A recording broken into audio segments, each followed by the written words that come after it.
think we are live. Gotta wait for it to show up on the screen on the TV. Maybe it'll show up, I don't know.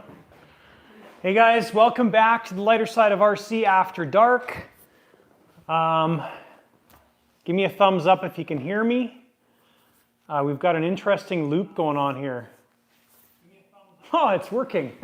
We'll show you in a second. That's pretty neat.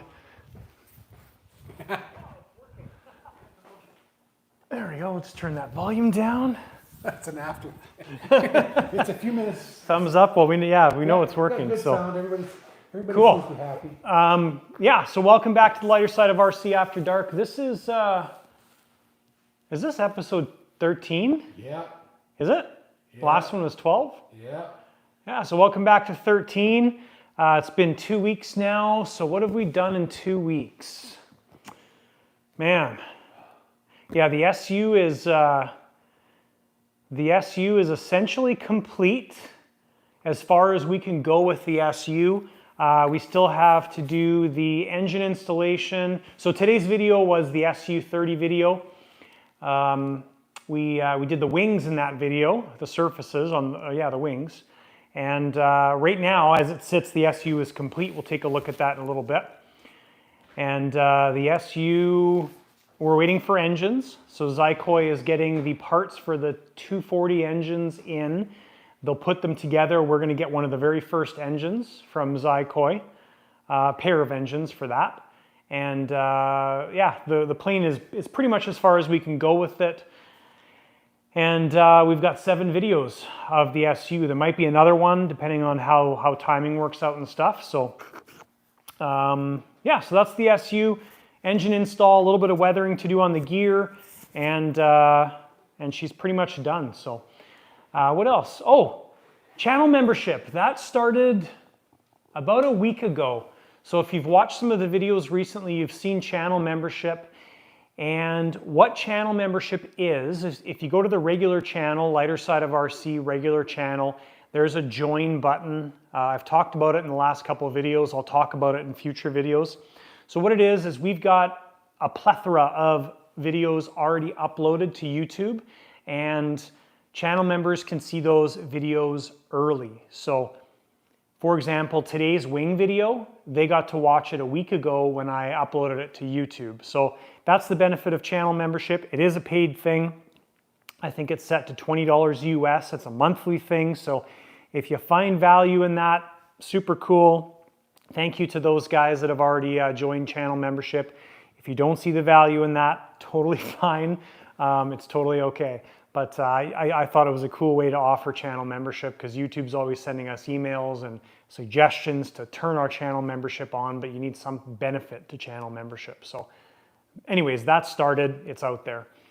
We got Katie on the camera back this week. Thank you, Katie. She's got a microphone on so you guys can hear her. We got Ward here as well too. So Ward's helping out. It's a delay, Ward. We're watching it on the TV. Katie, flip it around, flip it around. We've signed in on live on the TV, so everything's delayed by like 15 seconds. So it's funny. How you doing there? You need help? Which way does it go? Up. So what else? Oh, we've recorded our first couple podcasts. So there's so much going on.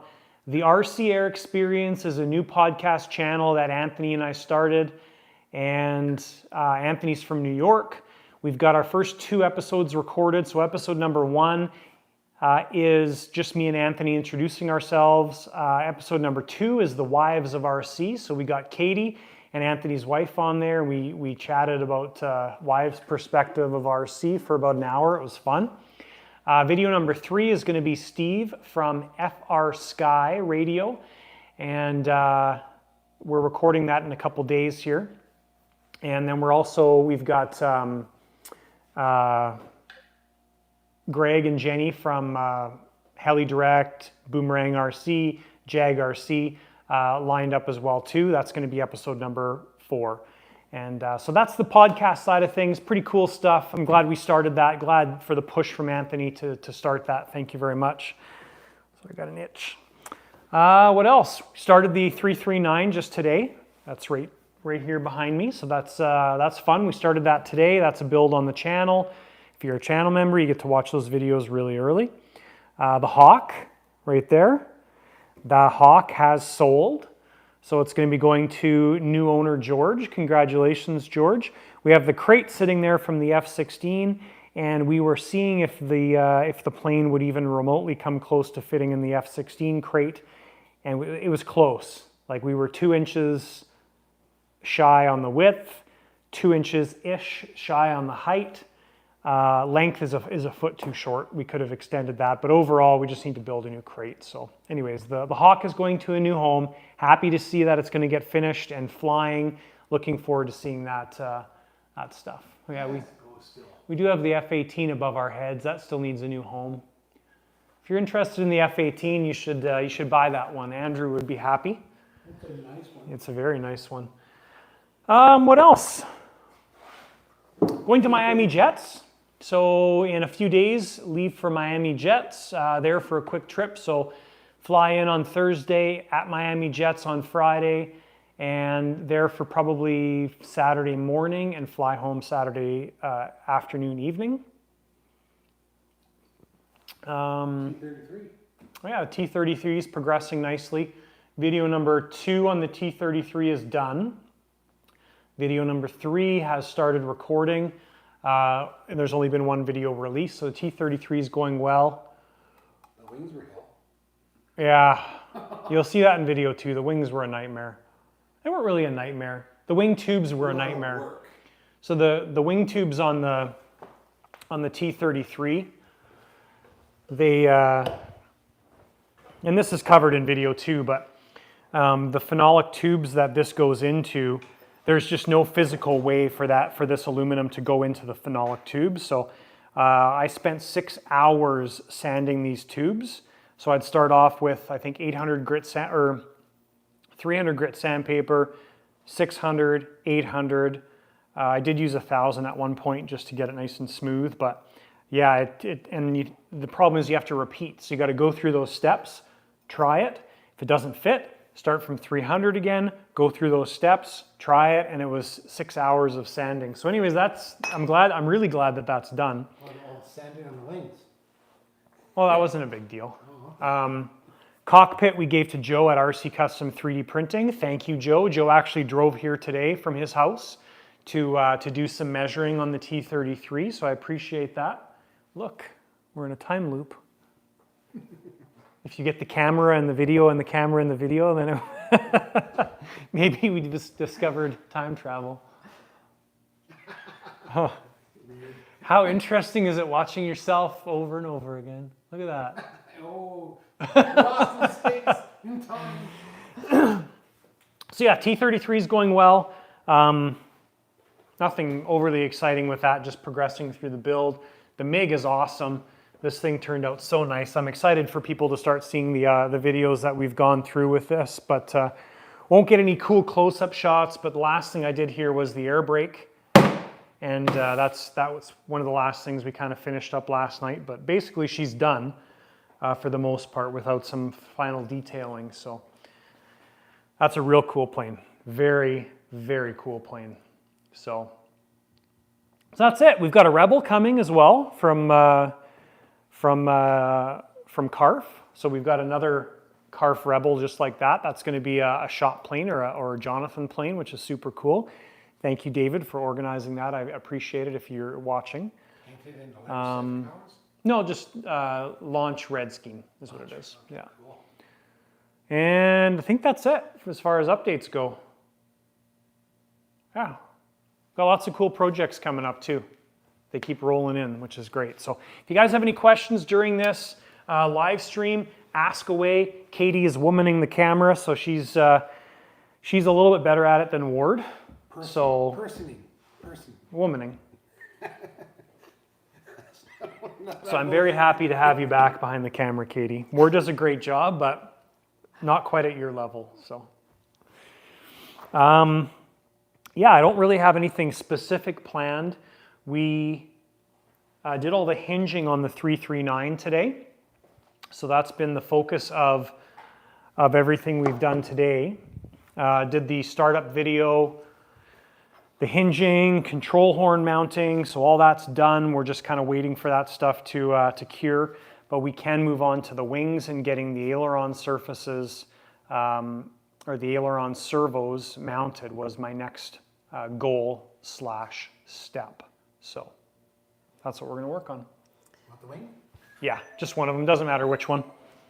Joe says the cockpit's been a nightmare.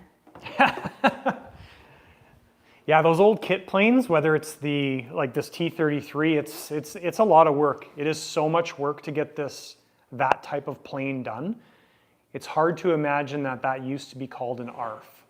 Like crazy that was an ARF. And of course we did a change. Oh yeah, this wing had and you'll see this in the videos, but this wing had a piece of damage on it, so the covering was damaged. So we just ended up covering the underside in white. It used to be blue, but now it just blends in. You wouldn't know otherwise, really. So. Klaus wants to know the name of the podcast and where you can find it. So if you search on YouTube, it is called RC Air Experience. The actual name of it is the RC Air Experience, but it is the YouTube channel is just RC Air Experience is what it is. And it's a little black logo, RC Air Experience with a little plane on the side. I'd show you, but you guys are on my phone, so can't really show you. So we'll probably have our first episode released maybe the end of next week or the week after. So There was a suggestion to do a live at Miami Jets. yes, we'll definitely do that. Thank you. I was definitely planning on that. That's a good call. Tigers RC says, heard you coming to Miami Jets this year. I look forward to meeting you. You as Your well. Videos have driven my passion for this hobby for the past 2 years. Nice, thank you. Gordon says, can you talk a little bit more about the Bay Hawk you sold? BAE Hawk? Yeah, for sure. Did you have any specific questions, or you just want a general overview on it? And I ask that because it's kind of a cool story behind it, but yeah. So if you have any unique questions, let me know. But I'll give you the overview on it. So it's a very unique plane. It's one of one. My friend on the west coast of Canada, he bought it, and he's done everything on it so far. And yeah, it's truly a unique scheme. He was selling it, he reached out to me, and I didn't even second guess it. I basically said, sold, we'll take it, and we drove out there and picked it up. I don't really know if it was one of those things that the opportunity came to get it, so we did, but I wasn't sure if we were keeping it, if we were selling it, and we've been kind of talking about selling it for a few months now, I guess, is what it's been, and the right opportunity popped up, so now it's going to a new owner. He's in Texas, is where it's going to. Nico says, what's with the Spitfire? I love the look of it. So the Spitfire, sorry, this is the right wing, correct. So the Spitfire is my friend Stacy's. He picked that up from a friend who was selling a bunch of his planes. So that has like a Super Tiger engine in it, I think. And so a nitro engine. And I think we've got a DLE 50cc for it, and we need to just put the 50cc engine in there. So it's going to be a fun plane, and it's actually really nicely scale detailed. So yeah, it'll be a cool plane. I got to write my name on this so I don't drink yours by accident. I finished mine. So. Okay, good. Phew! Oh, yeah. Klaus wants to know whatever became of the Strega P-51. The Strega, it's still here. It's hiding in the trailer. It's where it is. So it lives in the trailer. We got 10 flights on it this year. It needs, the canopy fell off. So the owner is Stacy. I don't know if Stacy's listening or watching, but the owner, Stacy, the first time he put the canopy on, so he's like, can I fill the thing? Yes, he filled it. He put the canopy on, didn't pull the little pin back all the way. We took it up for the flight. The canopy fell off. At some point in the flight, it became very uncontrollable. We got it down and taxied it back and realized that the canopy's not there anymore. And it was the first time that Stacy decided to put the canopy on. So we have a new canopy. We have glass for it. We need to redo the canopy. Also change the spark plugs as well too, because we're kind of at that break-in period or the end of the break-in period. So it'd be a good time to do spark plugs on it. So that's what become of it. Nothing. It's out there in the trailer, just waiting to be flown again in springtime. And a YouTube video maybe make it on it. Yeah. Okay. Waz just subscribed to RC Air Experience. Nice. You found it.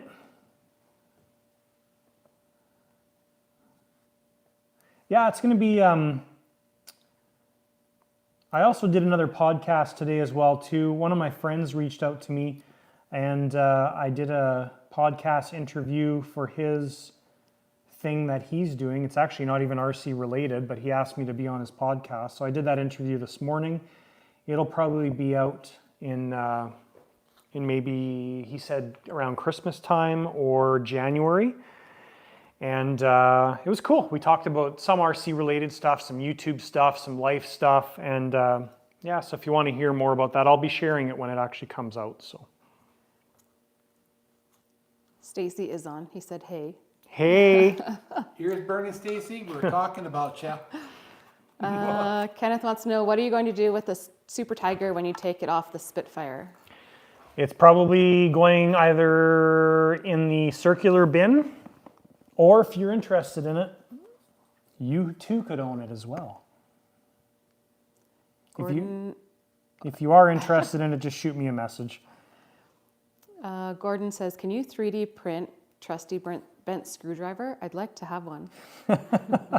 Nice. I could, but it wouldn't be genuine. Phil says, me too. It's put it on a little pedestal and say, you know. You know what? Actually, if you guys are interested, I've been thinking for a while about making Trusty bent screwdrivers. And if you guys are actually interested, I will entertain making Trusty bent screwdrivers. Now, to the average non-fan, so somebody that doesn't like my channel and what I do, they'd say, why the hell would I buy this from you when I can just bend my own screwdriver? And I'll tell you, nothing is bent to the perfect angle of Trusty. And I'll show you what I mean. He's patented it. So a couple years ago when I almost lost Trusty, somebody gave me this. And at first glance, it may look like a Trusty bent screwdriver. But when you've used Trusty for so long, the angle and the feel and the bend is just like, it's non-duplicatable without this. It's like just the feeling of it, and it's a little bit skewed at like 11 o'clock, and the angle and everything, it's perfect, perfection. This is like buying it from Walmart. This is like buying it from the Ferrari dealership right here. Look how dirty that is. Perfect. Dirt is extra. Yeah. So if you guys are interested, I would actually entertain manufacturing Trusty bent screwdrivers, genuine Stanley Trusty bent screwdrivers. Trusty actually started off as this right here. So this is the Stanley screwdriver that Trusty started as. So let me know, because it's possible. You've got a few on here that want one. Of course.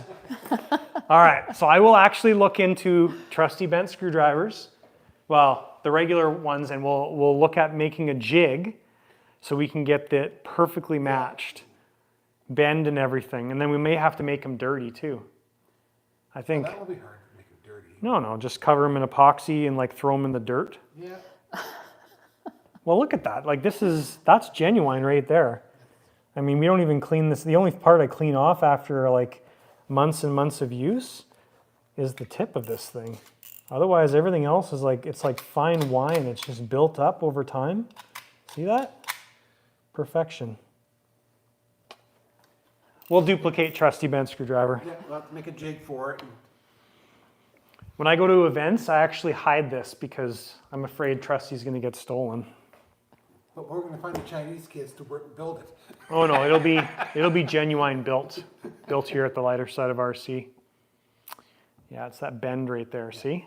Just that right bend. Yeah. By pure accident. Well, sort of. Initially, it was pure accident, but then you use it for so long, and you become one with the screwdriver. And it's like the clip is on the other side. It's got the right bend. It's skewed to like 11 o'clock right there, and it's like just perfect. Yeah. So, anyways, enough about Trusty. I could go on about Trusty for hours. Okay, so we're working on our aileron mounting. We've cut open our slots here. I need to video this stuff too. So we've cut open the slots. We've left some excess covering so we can cover that down and make it fit the openings. Do you want to plug the hot iron thing in, whatever you call it? I need to set my microphone up on my camera, my other microphone. He says just throw a bunch in your driveway and after a month, voila. Bent screwdriver. Good point. But they're not bent properly. Nick says trouble in the Stanleys today won't be up to it quality-wise. Yeah, even the one that I pulled out, that's the same type of screwdriver is not the same screwdriver. It's the head on that's different, but we'll see what we can find to make it as close as possible. Klaus says just do a limited run for Christmas. You'd be surprised how many you'd probably sell. Yeah. Stop building planes and just build screwdrivers. Bend screwdrivers. Check, check, check. All right, so we got sound on this guy.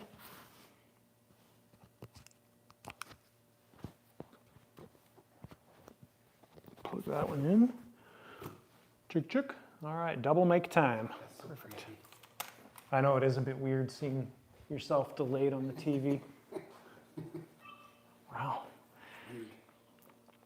All right, so we're moving on to the wings. We've got all of our hinging done, all of our surface mounting done. That's complete on every surface. Our other surfaces are just hanging out over here. So we've got our 2 elevators complete, and our rudder, I think, is sitting over there somewhere. Oh no, rudder's right there. Right now we're doing a live as well, so if you are interested in watching a live here on the channel, and we're up on the TV at the same time, man, this is crazy. Check out the lighter side of RC, guys, after dark, of course, because we do live streams here from the shop about 2 hours a week, every 2 weeks. All right, so what we're going to do is we are going to, we cut the covering out, and we've left just a little bit on the opening, so we can go to our heat iron, and we can get that fastened to the inside of the cover, and then we'll be able to work on mounting our aileron surfaces, horns, servos. Yes, it is. Kenneth wants to know what size is the Super Tiger? Oh, it's about this big. I don't know what it is. Yeah, I don't know. I think it's like 120 or something like that, if that makes sense. It's a pretty big engine because it replaces the 50cc that we're putting on there, so it's a big nitro engine. Yeah, but I don't know offhand what size it is. Sorry. Stacy would know, wouldn't he? No. No, he just got the plane and that was just dropped off here. We don't know because we had no intention of running it, so it didn't really matter what it was. You want this one? David says Sure. hi. Howdy, David. Which David? Because there's like 17 that usually are on at the same time, right? David S. Excellent. Michael says, what size jet is easier to fly, 2 meter or 3 meter? Does bigger fly easier with turbine jets like it does with prop planes? Yes, when you're more experienced, it really doesn't matter what you're flying, but the bigger planes always are easier to fly, no matter what. The little stuff's fun to fly, but it can get real small real quick, and they're not as stable. is probably the biggest downside with them. The big stuff, just like you said, with prop airplanes, the big stuff is a lot easier to fly. Everything happens a little bit slower with the big stuff. Keith says you can get gas conversion for the Super Tigers. Oh, cool. If 3,000, it's 30 cc. Yeah, that sounds familiar. And Nick says don't trip over the lead on the floor. And put a turbine in the Spitfire. Yeah. Turboprop? It would go. Joe says that you should show off the new samples, wink, wink, nudge, nudge. Good call, Joe. I will. Actually, that's a good call. Give me a second, and we'll do that. Yeah, Joe got us some new cool things to check out. So we'll take a look at that stuff.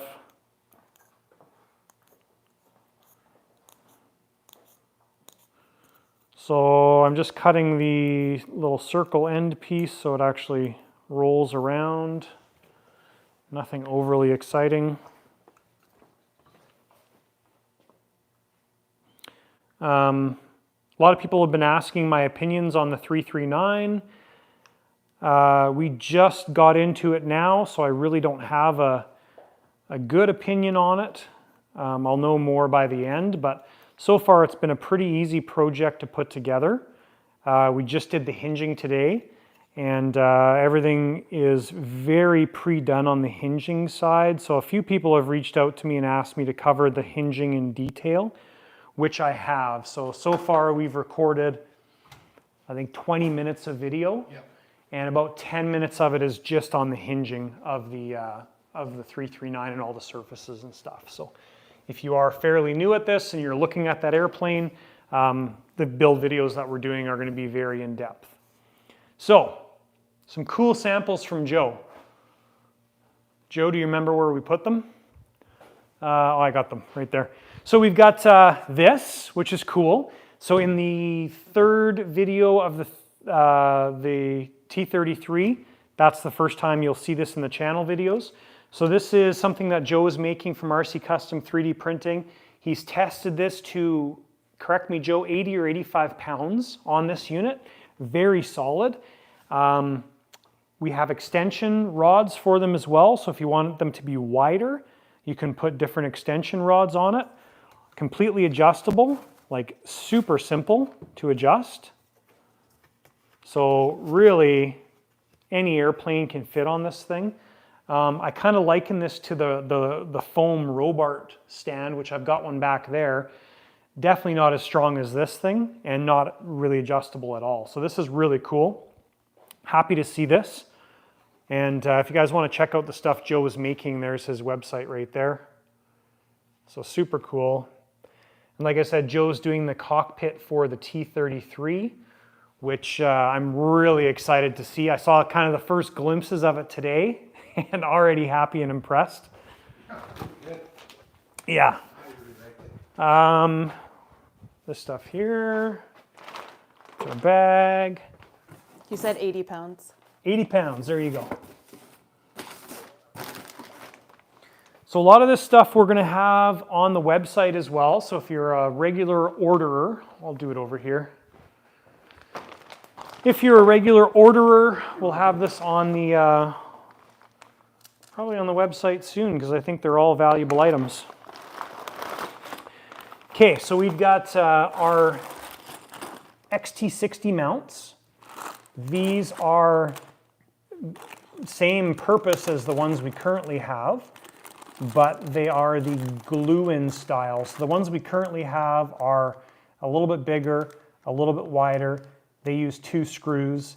These guys are glue-in style. So we've got an angle mount style and a flush mount style, of course in the 3 colors like we currently have on our site.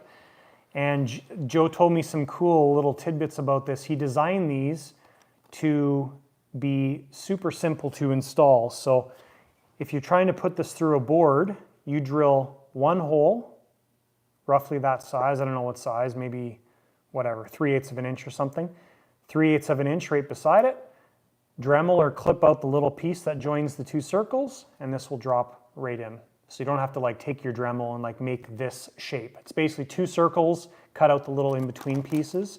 So I love to see those. The angle mounts are really nice too. This is really awesome. These are great pieces, guys. Joe custom made the design and everything for them. Your XT60 clips, they just clip in and they stay in place, which is really nice. We've got servo mounts.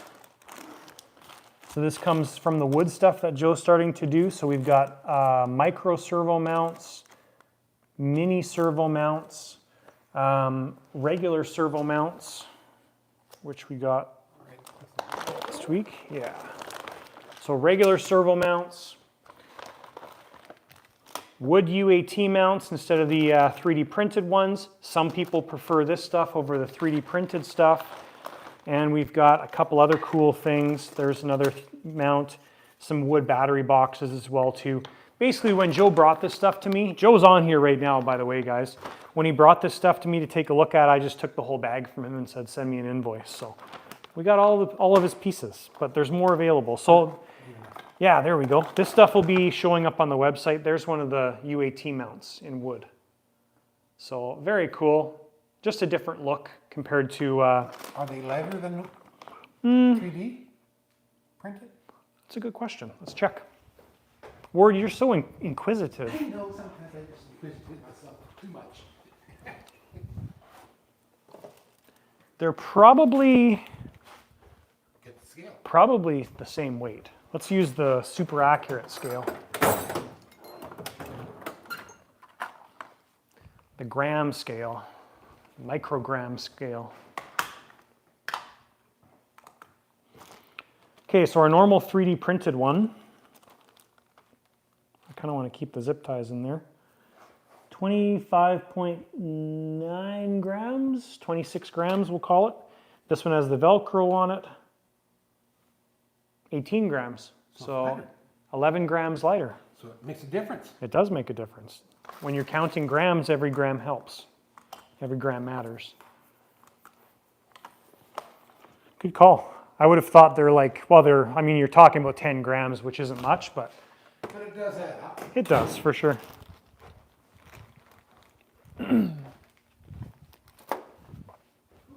Sheldon's asked, can you show your new plane storage racks and how you made them? Yeah, absolutely. Just toss this stuff away. Oh, and there's, what do you call this thing? The gasser guys, they use the kill switch for your optical kill switch. That's what this is, the little optical mount. Obviously, we don't run across that a ton here, but we're going to probably have some of those as well, just to have them. Thank you. Keith says, way to go, Ward, keep them honest. So yeah, the racks, they're pretty simple.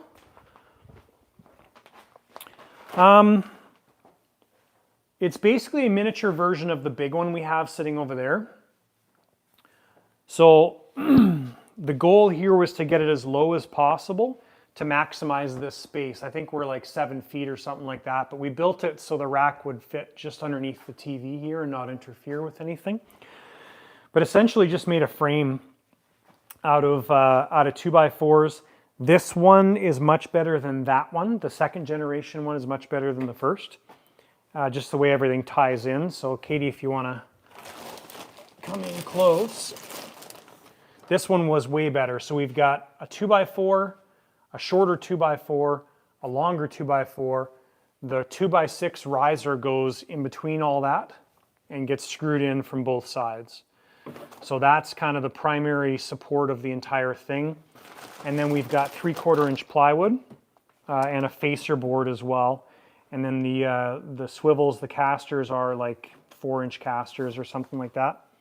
And so yeah, the goal was to keep it as low as possible so we could fit 3 planes or 3 shelves.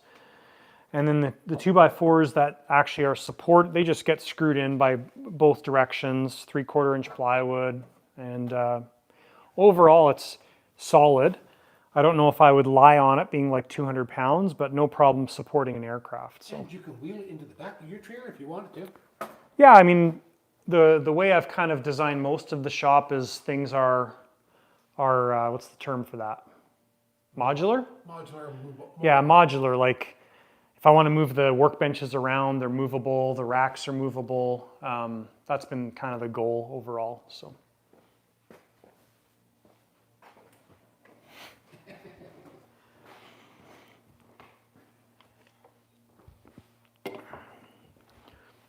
Okay. George says, can't wait to get the Hawk. Thanks, guys. Yeah, you betcha.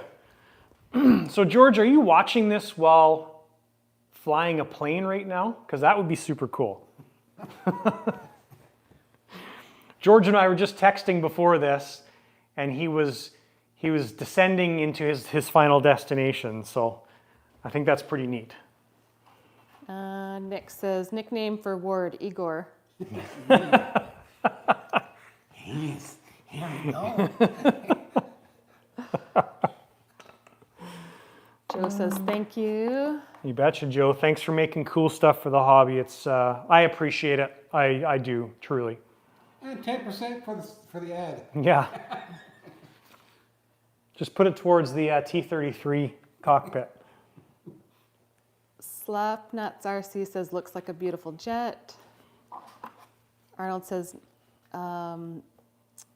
Nick, I laugh at him mentioning pounds all the time to balance an airplane. I'm a sailplane guy and live in gram ounce world. Latest one, 4-meter ship, 56 ounces. 4 meters? 56 ounces?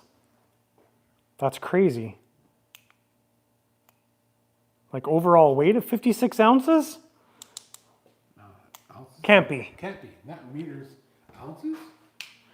Latest one, 4-meter ship, 56 ounces all up. Wow. That's wild. Brian says, very nice plane rack.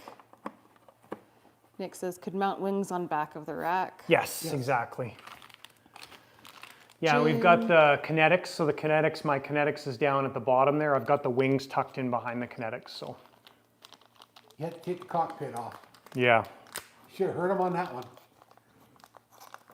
Didn't want us to work without the cockpit on, but he didn't make it tall enough. Jim says, hello from New Zealand. Howdy, Jim. Arnold says, all up, yeah, 57 ounces, including flight pack.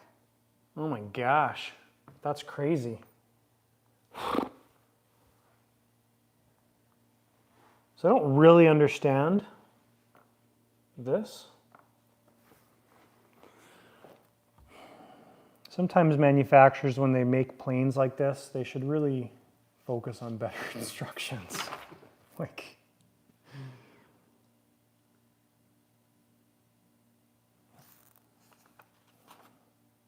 okay, so it looks like the aileron servo output shaft is away from the surface, so it's going to be here. And why this matters so much is because, and this is a lesson for Ward too, is because if you are setting this up and you put your output shaft here, right, so your servo's flipped this way, now you need a servo arm concoction that's short enough for that to work. Well, you get this concoction of different arms or rods.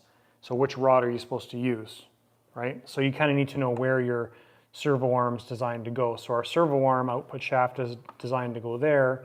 So something like that is our proper one that we want to use.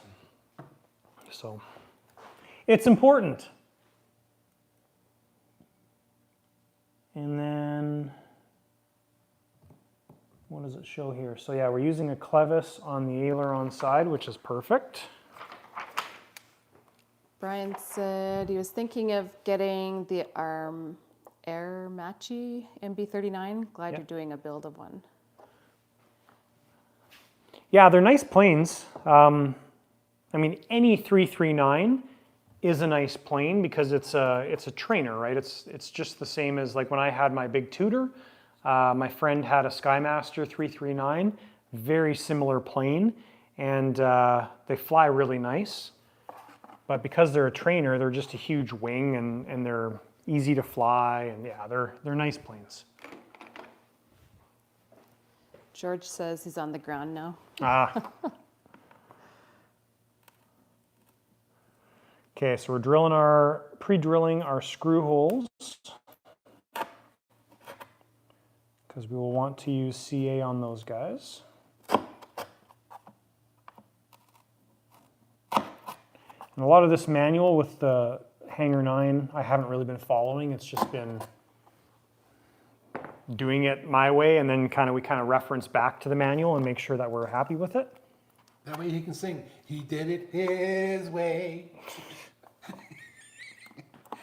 Like even this hole, that hole's not lined up properly. So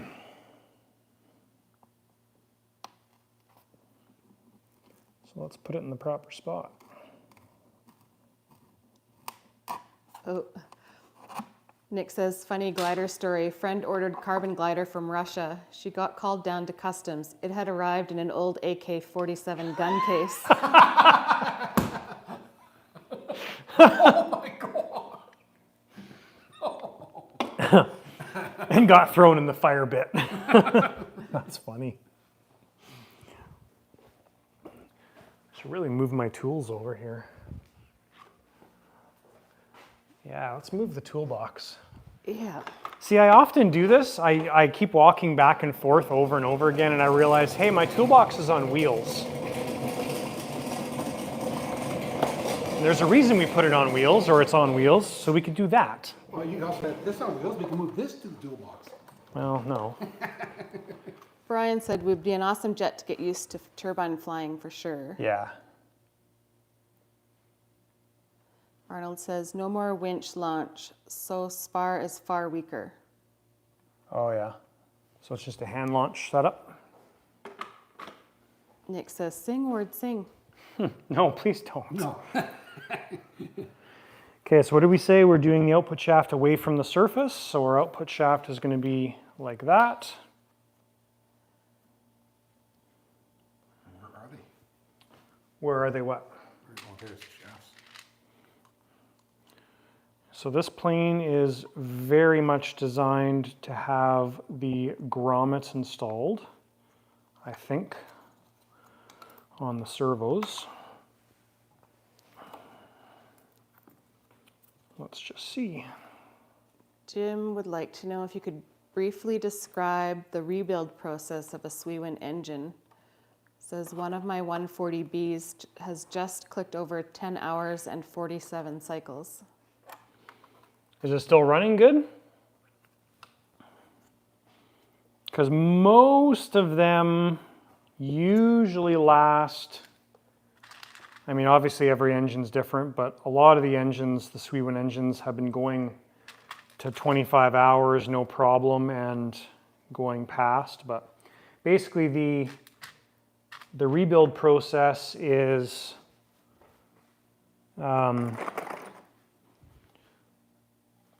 sorry guys, just trying to find the right Allen key.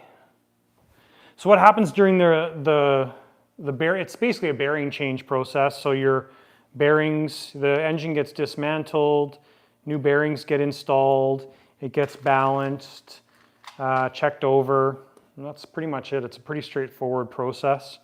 The thing with Swiwen engines is the timer doesn't get reset.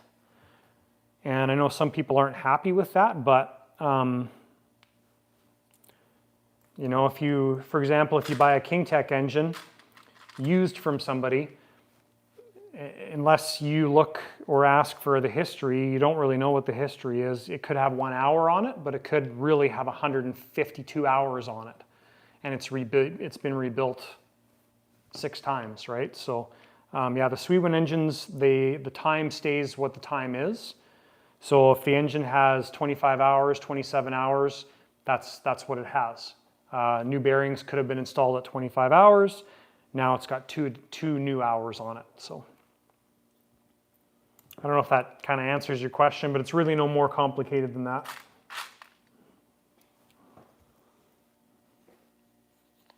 Everybody wants to know where Nez is. Nez. I don't know, she hasn't been like super excited to be out here this week. I think she's on the couch in the house. I'm gonna go get her. She's old. She's old. She's 2. Yeah, she's She's 2. old. She's gonna think, I'm gonna do cat things. Sleep 12 hours a day. That's what cats do. Sleep 12, 16-hour days. Not in her time slot.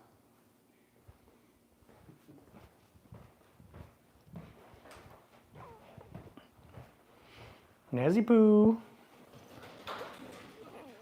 People want to see you. You have a request to sing "The Hills Are Alive" with the sound of music. No. No,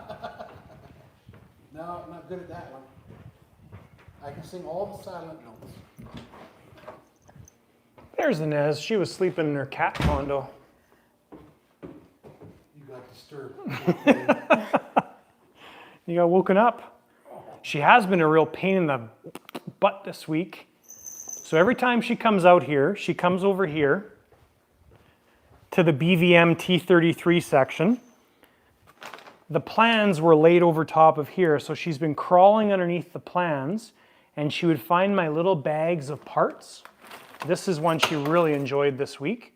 So she'd find this little bag of parts, and I'd see her like looking at me, and she'd pick it up in her mouth and start walking away with it. So she's been all over this table this week, driving me nuts. Right? Yeah. But you were sleeping. Jim said it runs very good. Yeah, so you should be good. Just keep running it till you hit 25 hours or till it starts making funny noises, basically. You can tell when the bearings start to get old. It might start to have kind of a dry grinding sound. And also, if you manually spool up the engine, like just by going to full throttle and then off your throttle stick, and you kind of get used to how long it takes to go back to a stopped condition, when the bearings start to wear out, it runs for longer because there's less preload on the bearings. As long as you haven't had dirty fuel go through, you're okay. Yeah, you can have lots of issues for different reasons. Okay, so I don't generally use rubbers on my, gotta be careful how I say that, on my servos, but in this case it's very much designed for it. So we're gonna use the rubber grommets, or the rubbers with the metal grommets. That's to bring our servo shaft out into the center point of our opening, which is gonna be important because we're using a clevis on this side. Got a video of that.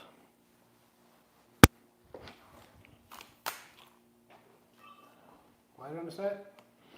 All right, guys, so we're getting our aileron servo set up here. So when you look in the manual, basically your output shaft of your servo should be away from the surface. So we've done that. We opened up our openings here, got all that fastened down, and I don't generally use the grommets and rubbers on the servos when I install them in a turbine aircraft, unless we need them spaced out. So in this case, we do need them spaced out. This servo setup is very much designed for that spacing. So we're going to use our rubber grommets, and that brings the servo output shaft basically right in line with the center of this opening, and that also brings it in line with the ball joint. So we're using the ball joint on that side, a clevis on this side. Perfect setup.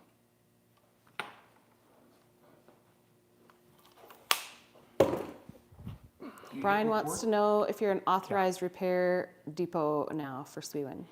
Not yet, still working on getting our balancer.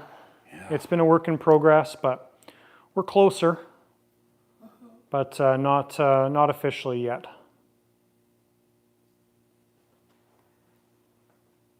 Klaus says, rule number 1, never wake a sleeping cat from a nap unless you have food.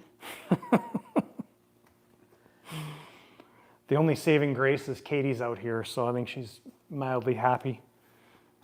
And there's people out here. She's like, this is okay. It's not so bad. Cool Cat says, I don't believe it. Nez could only possibly do unspeakably cute stuff by default. My gosh. Not cute. No, and the worst thing would be like she would take a bag of parts, those critical, well, everything on that table is critical, and like walk around somewhere, go up on the mezzanine because she goes up there, and hide it somewhere, right? You have no idea where this bag of parts is. Oh, remember the other day I was looking for my light oil? Oh yeah. I found it. Where was it? It was, I used it on the 3D printer, on the shaft for the 3D printer. Yeah. And I tucked it underneath because I was going to use it next time on my 3D printer. So it's exactly where I left it. Oh, good. He's worse than Nez. Puts things down and forgets where they are. Did she go over there? Oh, okay. Greg says, hey guys, back at it for another night, getting my popcorn ready now to settle in and watch. Nice, thank you. Cool Cat says, we need a Nez cam. You might get motion sick from that, I think. Especially when she bounces off the walls. Not even just a little bounce, like she literally jumps off the walls. Well, right now she's just... She's pretty chill What are you now. getting? She doesn't want to do anything. She just woke up. So servo mounting screws, so we don't have any in there that came with the kit, so we'll use the stock ones. Just wanted to make sure. Now this is all, I think it's all balsa. So I'm not super stoked about that. So probably do some reinforcing here, I think.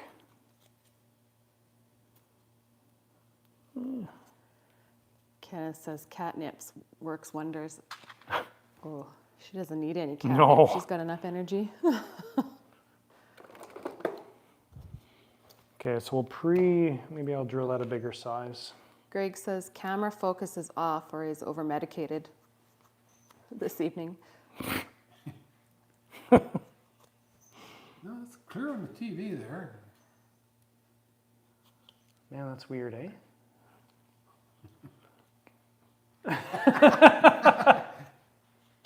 You can see what everybody else sees. Yeah, exactly. I really look that stupid on camera. Yeah. It's funny because then you look at like the light and it's like super blue on there, but it's really like, well, I guess it's blue, but it's purpley. Huh. So fun. Okay, so we'll thread these guys in to get some threads, and then we're going to soak this entire thing in CA because Yeah, that's what I was going to ask. I'm not super stoked about a balsa servo mount. What is she doing? She's just in the garbage thing there. In the garbage can? What are you doing? Oh, she's eating the pepperoni stick, or she's smelling the pepperoni wrapper. stick wrapper. See, she needs food.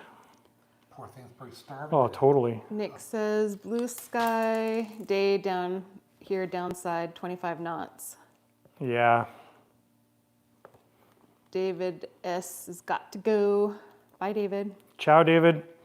Oh, I did get out. When did I go flying? Last Friday I went flying. Yeah, Was it Friday?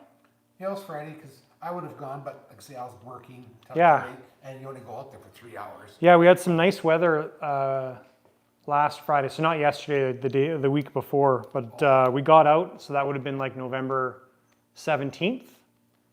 We got out flying, which was so nice. It was like 10 degrees. I think it got up to like 10 or 12 degrees Celsius. And we got about 3 hours of warm weather like that. So from like noon till about 3 o'clock, it was just beautiful. Took the Super Elan out, got 4 flights on it, and then yeah, it was a nice quick short day. So, but not often do you get to fly in Canada In November. in November, middle of November. Yeah. Slapnuts wants to know, how'd you pick the colors of your logo? The yellow and the magenta. Got drunk?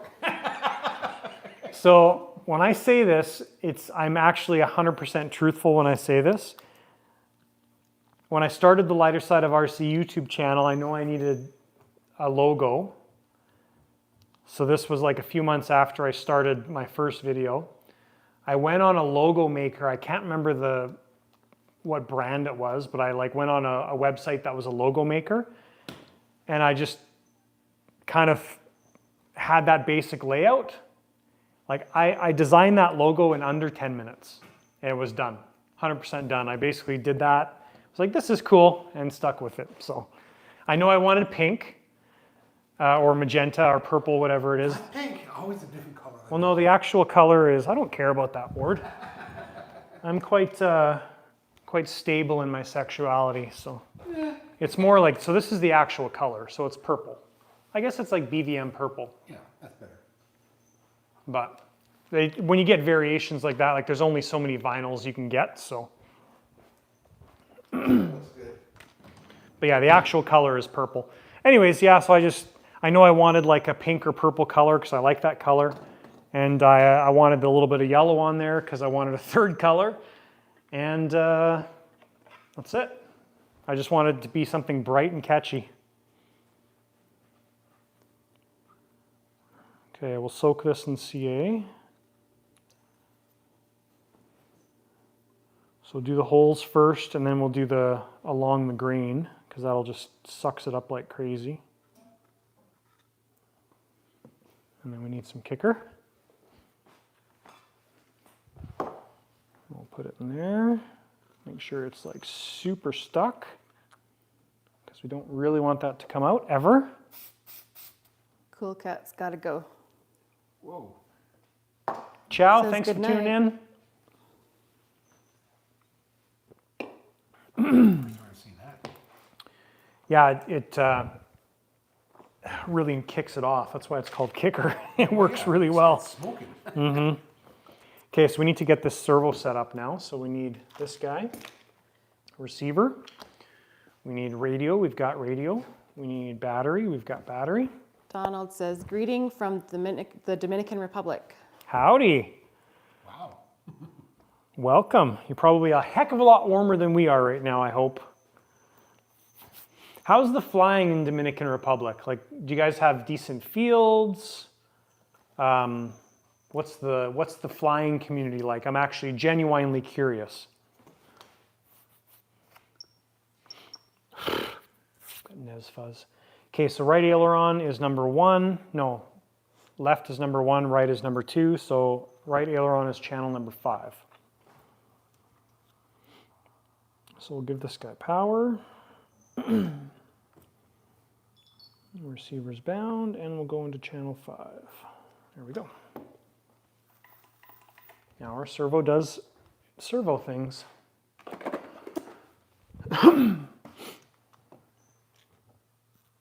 Now we need to get that off. And centered. Ooh, that kicker made me like...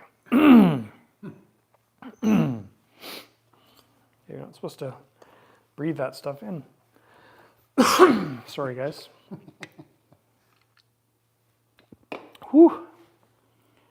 Okay, so servo arm install as close to center as possible. And then we'll sub-trim that out. Ooh. Donald says, Hi, Nezzy. here for sure is warmer and we have very good fields. He'll send you some video. Yeah, please do. I'd be interested in seeing that. Flying today. Nick says he wants a warm climate to go on vacation. Actually, I think that's me.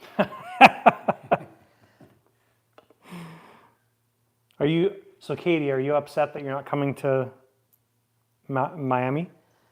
I mean, for one day, no. Yeah, it's a quick trip. That is a lot of It's travel. like a day of flying and then 2 another, days of travel and 1 day there. That's Now, if it's to go there and go to, now if you're staying a week, you might be in trouble. it would be Disneyland? Is it Disneyland that's there? Disney World is really, it's really not that great. What's Disneyland is better.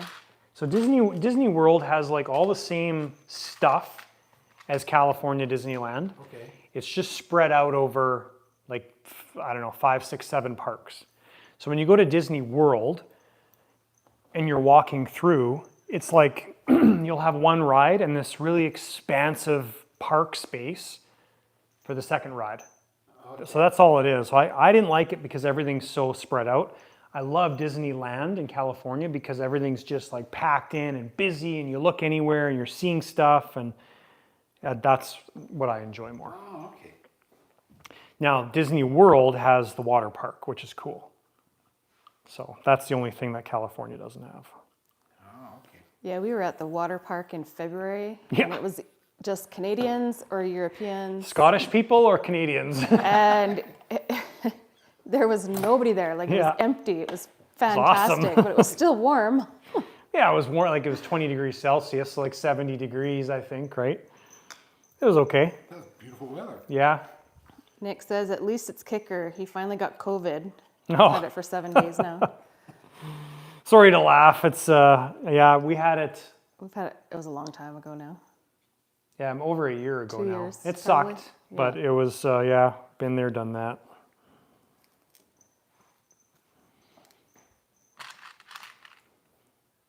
Actually, everybody in our house has had it except for our youngest. Yeah.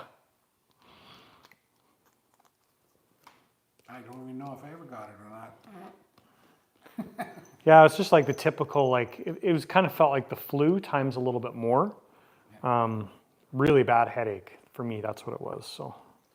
Well, me, like I say, if I even got it, I don't even know if I got it because all I had through the entire thing was just like sniffles.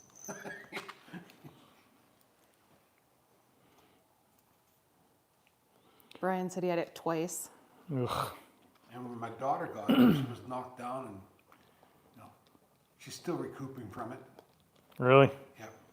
Her lungs aren't that great.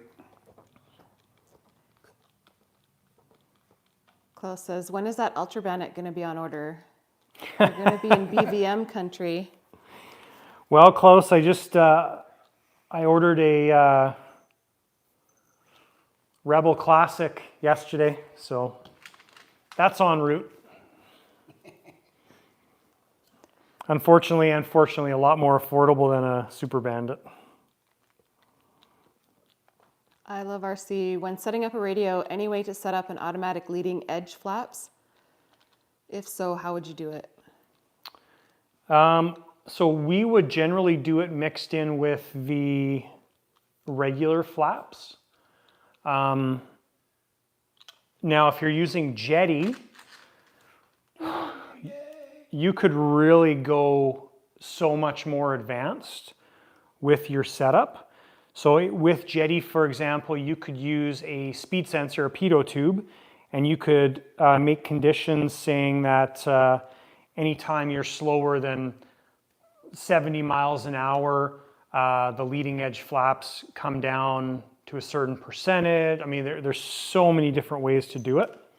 But the simplest form is just matched to your actual flaps.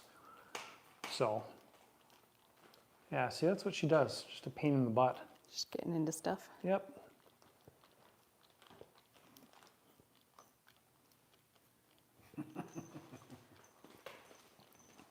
Hey. She really doesn't care. There we go. No, she doesn't care. Greg wants to know how Luna is. Oh, seen her Luna's in a good. She's inside. She doesn't like being out here unless I have food. Then she'll come out. Too many noises. She's a real chicken, like so the vacuums. Doesn't like vacuum. She doesn't like vacuuming the house, doesn't like this vacuum, doesn't like the compressor, doesn't like loud noises. She's always been sensitive to that stuff, so. Yeah, my dog too. All of a sudden she's freaked out over vacuum. Nick says Antarctic blast at the moment. Bloody cold, but then plus 20 yesterday. Oh, nice. Jim said, we caught COVID while in Canada earlier this year. That sucks. Nick says, other half as a nurse was at work. Someone came not telling anyone. Took out 3 nurses and a midwife and 2 doctors. Oh, wow. You know, it'd be awesome. A white stripe matching this. I think it'll be awesome. No. Tigers RC said, ordered my Rebel Classic after your first build series on it. Just getting it finished built tomorrow. Nice. Congratulations. What scheme did you end up with? I'm curious.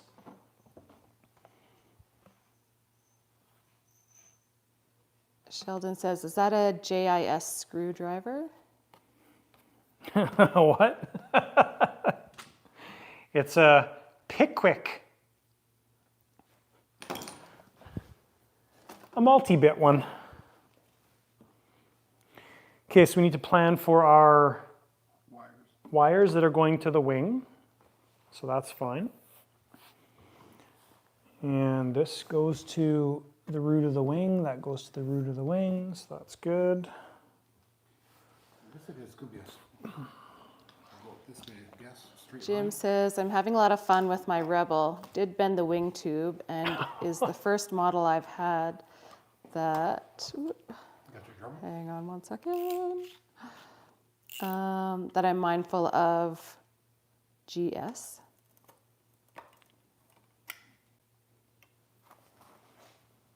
GS? I don't know what that means. Ground speed?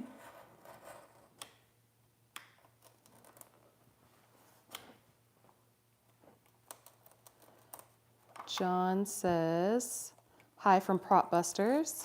Howdy, John. Hey, John. David Jet Guy is back. Nice. He has a few Welcome more back. minutes till dinner. Okay, so we are putting a full, or we're putting a Sky Candy landing lights or a lighting setup on this aircraft.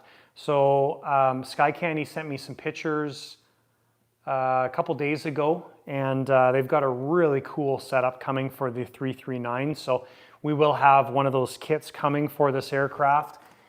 And what they've done is they've made a cut mold. So they've made a lens for this, this wing tip tank. And so they've got a cut template, you cut it, they've got the lens that goes over it, they've got the insert and everything. It's just gonna be super cool. So we're just planning the wiring for that lighting setup. And I'm assuming we're gonna have some marker lights on here as well. So we need to plan for that. So when I plan for that, basically what I'm actually planning for is my connectors at the root of the wing. So if we look at this, we need 1, 2, 3, 4, 5, 6. Gear is 7, 8. Brakes is 9, 10. We're going to have lights out here, so 11, 12, 13, 14.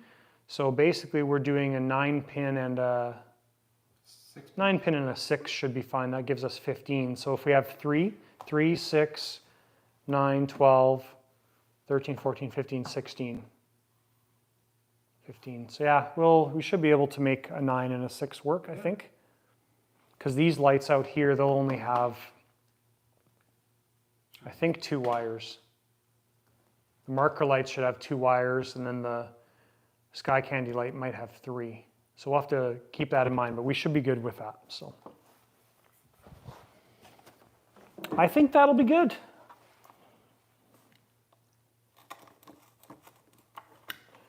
So I'm just cutting. Sheldon says JIS is Japanese Industrial Standard. Ah. Good for the stock Phillips head. Yeah, and in Canada, we don't use a lot of the stock Phillips heads. What a terrible design. Sorry for the Americans on the channel. We use Robertson, square head. Eric says, any plans for lights on the MB339? That's just what we were talking about. Yes, exactly. Actually, I can show you guys the pictures because I've got phone number 2. And no, I don't have 2 phones because I'm a drug dealer. One's my work phone. Come on, man. One is my work phone, one is my personal phone. Let's see here. Where are you, Mr. Sal from Sky Candy? Yeah, here we go. So, can you see that? So this is going to be the 339 lights. So, oh, there's Flight Systems RC is right there. That's Sal. So yeah, here's the pictures that Sal sent me. So here's the cut template placed over the tip tank. Cut templates on there. There's our mark. There's the tip cut out. The housing with light installed, and some more information there. And then there's going to be a lens that goes over top of that. So that's going to be cool. Doesn't look like there's a side light though. Well, we can put well, Sal's on here, so we can put a side light like the orange or the red and green marker lights on there as well. So yeah, so that's what we're putting on there. Yeah, for sure. That's what I'll plan on, is to have those as well. So What did Sal say for the wires? It's done here. It'll just be 2 wires, positive and negative. Cool. And Sal, will those run the marker lights and the sky candy light, the 1-inch light? Let me know. Tigers RC said, I ended up getting the orange scheme. I've heard that the Rebel Classic nose is a weak point in the airframe, question mark?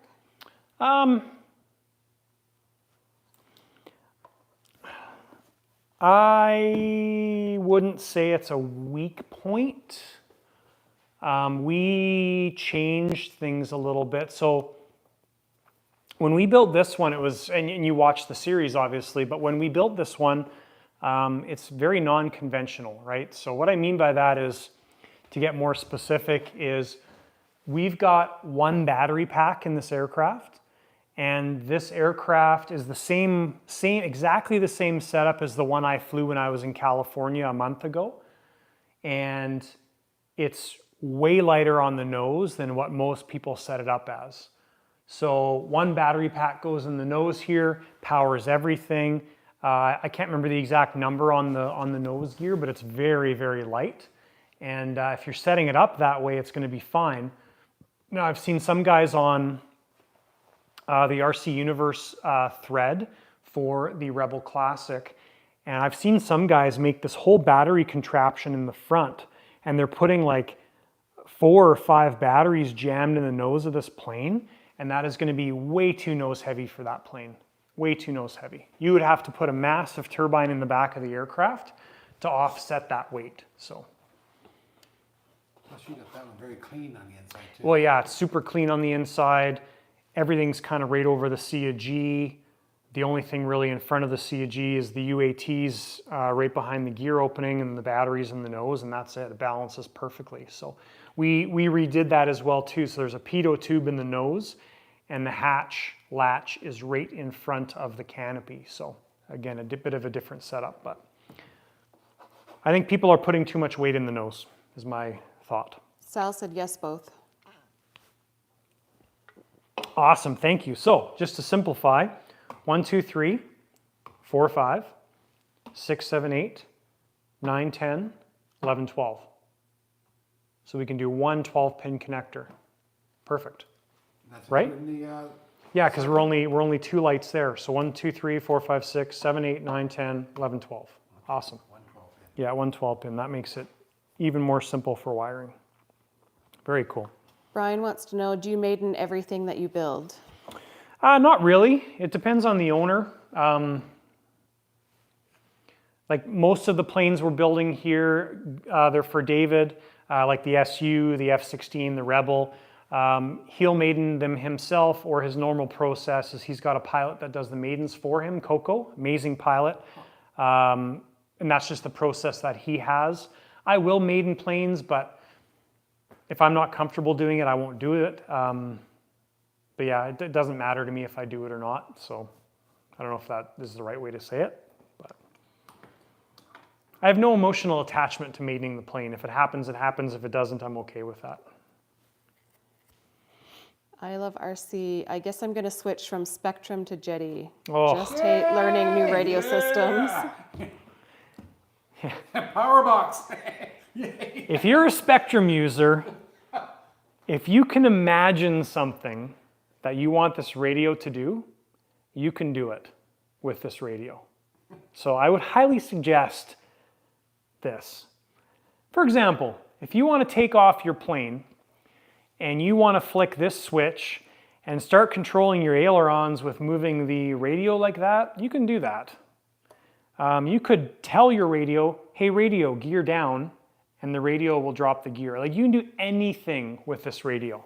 So you can do whatever you want. If you use the voice command, be careful. Yeah. Because you might go, oh, your damn thing crashed. And it will do it. Keith says, Nez is a politician in waiting, can't find her and always getting into things they shouldn't. Now she's sleeping in her She's on chair again. chair. That's my chair. I brought that from me. Nick says, slowly assessing AMC Hawk for 90 millimeter fan. Also has all moving stubs, so we'll need to find out setup on that and anticipating very sensitive. So get That's a cool plane. You can probably run this wire straight through down to here. Yeah, it's probably going to go right through.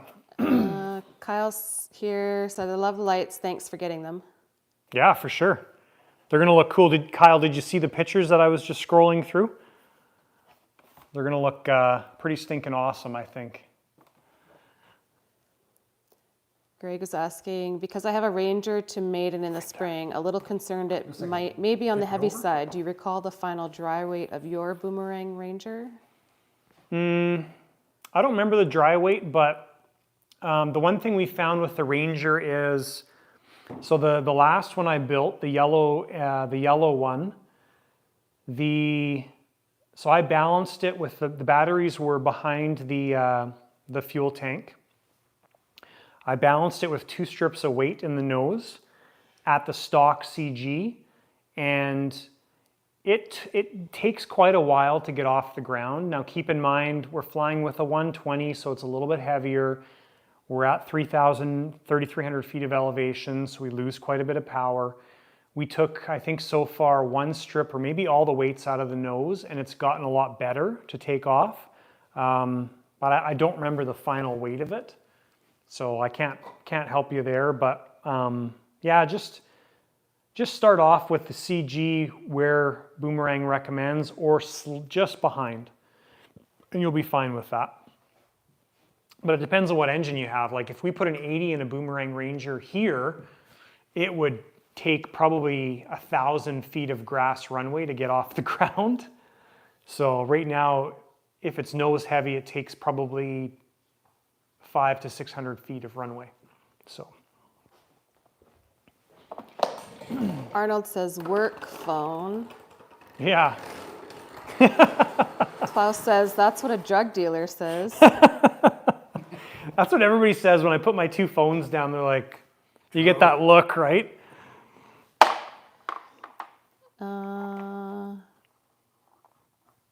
Scott Settle Production says, when will they have 339 lights available? So Sal's on here. Sal is Flight System RC, so Sal is from Sky Candy. I'll let him answer, but we've got our 339 setup coming very soon. And as far as availability goes, I'll let Sal comment on that. Donald says he just sent a video through WhatsApp for the flights today. Awesome, thank you. Said enjoy it and tell me your thoughts. Kelly says hi. Hey, Kelly. I know there was a comment there before. Kelly was having dinner with his family. Awesome. Brian says, how much does a good starter Jeti cost? You could do totally fine with the DS16. So the DS16, the thing about Jeti is the DS16 doesn't have 16 channels. The DS16, the Gen 2 one, so the new one, has 24 channels. It's got a color screen. The only thing the 16 is lacking is some of the functions, the programming in the radio. You can unlock those things by paying money, and the other thing it lacks is all the stuff on the back. So you may think that you don't use these things on the back, but when you get into complicated aircraft, so like the Su-30 as an example, this is our cockpit switch. On the Strega, this is the starting switch. So this is like a trim up and down switch. I use that for the Strega to start it. So when we flick the choke, push this button, it starts the engine. I've been using this as a trainer switch because this is my kill switch, which I used to use for a trainer switch. So all the stuff on the back here is very handy for various things. Chute, we usually put the chute on SN. So yeah, this stuff back here is pretty valuable. So you can do the 16, but if you're into model aircraft and you want a radio you're going to have for a long time, I would do the 24. Nick says, radio talk, this will be interesting. Yeah.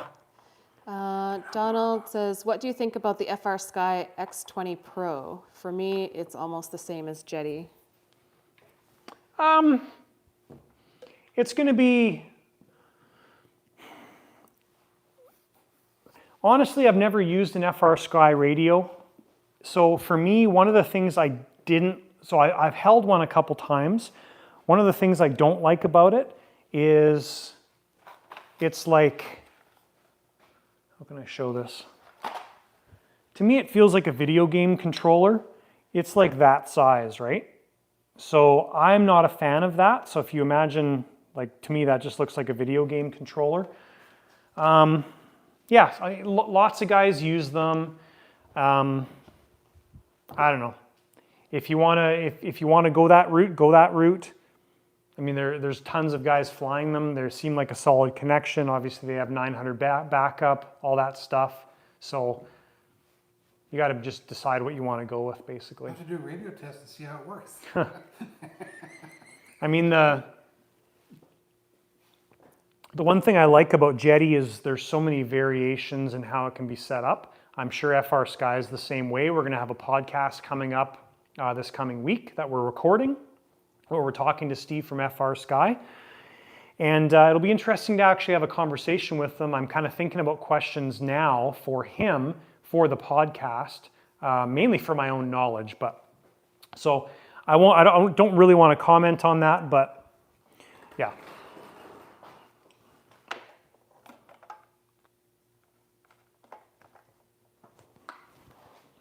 You're gonna set the wiring up for the gear? Or? Yeah. He said, yeah, saw the pics, look great of the lights. Perfect. Nick says, got it for $100. So he was talking about the plane before. Oh yeah, nice. Greg says 100 Newton at sea level. So you need 3 wires? Oh yeah, that'll be good. You'll be fine for that. Like 100 Newton at sea level, you're easily like us flying a 140 in that plane. So you'll be good. When I go to sea level and I fly, it is a totally different experience. So when we were flying a week ago on Friday, we were at like 10 degrees. Really, I mean, for us, that was a treat. The turbines had so much power. The air density was way better than in summertime when it's like 30 degrees. And to me, that 10-degree day for us felt very close to flying at sea level. So yeah, you guys are very lucky when it comes to that. So the gear lines, because this is so close from the way it's set up, the gear lines can actually be part of the connector because they'll be right here, right? So when we don't need to do anything specific for the gear, no. Gordon says, I'm a new Jeti owner, Blue Custom DS24. Nice. Nice. Congratulations. Good choice. Mark it down as have a birthday every year for it. Kelly says it was a belated Thanksgiving dinner. Oh, cool. Kelly, are you guys at home or are you somewhere else visiting? Sal says the 339 lights should be on our website. Perfect. On this website. Kelly says the T33 looks awesome. Thank you. He said next month. Sal said next month. Oh, okay, cool. So in December. Yeah. Brian asks, is it open source program? In Jeti, no. In FR Sky, Donald says on don't FR know. Sky you can have those free. Does that what that means? I think so, yeah. Brian says, do you ever see any used Jetis for sale in good condition? Yes. So Ward actually picked up a used DS24. I'll grab it. You're kind of short, Ward. You might not be able to reach it. Yeah, use the ladder. And I don't want you to drop it on my pile of crap. So Ward actually picked this up online. I sent him the message for it because I saw it on Facebook Marketplace. Exactly the same as mine, but in the burnt orange color. So I think this was like 2,200 or 2,400. 22. Yeah, so 2,200. I think this goes for like 26 at AeroPanda. So yeah, you can find deals like that. Obviously, be careful who you're buying from. This was the guy's backup radio, so it really is in new condition. But yeah, if you can find them, they're definitely worth it. Came with everything that's there. Yeah. Great. It's wonderful. Brian says nice. Kelly's at home. Nice. He's had a cold, so he didn't want to expose the family. So one of the questions Ward was asking me, we're just getting our wiring organized here. So we've got our wire leads run from the tip, aileron, flap. So those are all sorted out. We cut 2 wings at the same time, so then we know our distances match. And then our actual legs here and gear and everything, those, I don't generally like to do this, but because we're so close to the root of the wing, we'll just use our wires that come off the gear and use the connector on that end. So it'll be a pretty simple setup. Brian says, glad I would not want open source. Yeah, it's, yeah, I mean, I don't know. When I look at that stuff, to me, it just reminds me of kind of low quality type stuff. So probably fine, but. Okay, I got to video this portion. Make sure my mic is still working. Turned on. Yeah. All right, so we've got the wiring all set up here for our wing. Now we are planning on our wingtip lights, which we will be getting from Sky Candy. So I'll throw some pictures up here of what that looks like. Very cool setup for this aircraft. So what we've done is we've planned out for both wings. We've cut 2 wires at each time. So we've got our wire cut from the wingtip to the root, the aileron to the root, flap to the root. Now, like usual, guys, I always suggest not using your servo wire in your distance.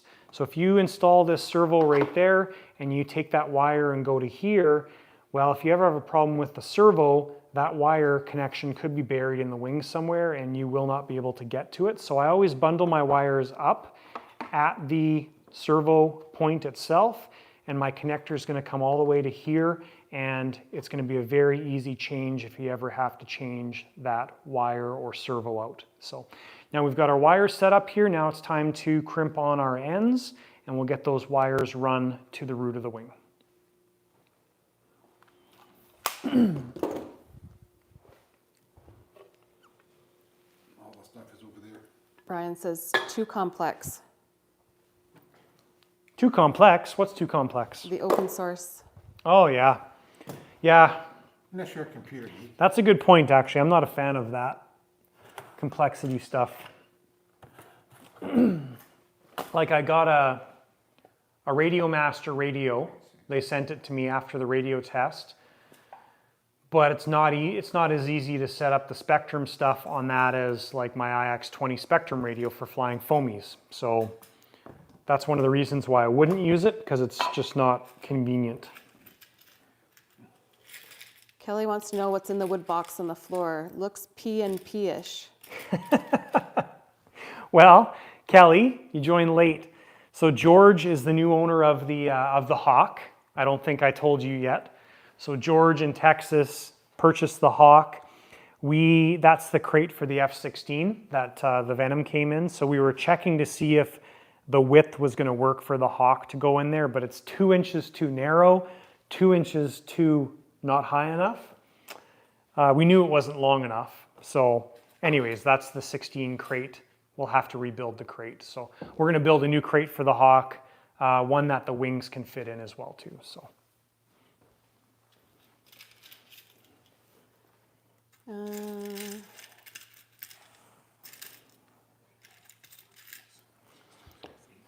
We've got, I'm not sure who this is, but it says Gromvid is the name. I really like my DS16 G2, but sounds like I need a new DS24. My wallet hates you. You will like the extra programming, especially if you get stuff that's complicated, like the F14. You could not set up on the F14 that we did, and also the new one coming.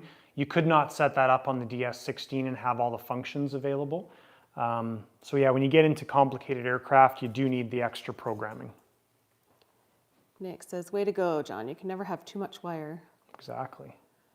Brian says, if I keep getting more jets, sounds like I may need a Jeti radio. Take the white out. Of the long one, yeah. Oh, and you guys, Nick- speaking of wire, that SU is nuts how much wire we used. So just in servo wire, and we're not even done yet. We still have to run a bunch of leads between the central box and the turbines when they show up. We'll probably get to 210 feet of servo wire on that plane. And that's not even, like we've shortened that as much as possible by putting the main brain in the main part of the fuselage. Power wire, we used an insane amount of power wire. I've got all the list right there. Yeah, like it's just crazy how much wire we used. So anyways, it's kind of, that just made me think of that. Nick said the video quality just dropped, but I don't know. Yeah, I think that's might be on his end because when I'm watching on the TV, it still looks good. Keith says, just wet it down, it will grow. The box, Yeah. I think is that's what he's talking about. That's actually good to have that up there on the TV. Because then we can make sure it's working. And I can look in the... Scott says, only issue I had with my 339 is on one of the retracts. The holes were not positioned correctly in the factory. Retract was offset and hit the wheel well. Not a hard fix, but a pain. Yeah. Yeah, those kind of things from, I mean, it can happen to any kit, but on this type of kit, this quality of kit, price point, I guess, if you want to say that, it's, you know, those are the kind of little things you can probably expect to see.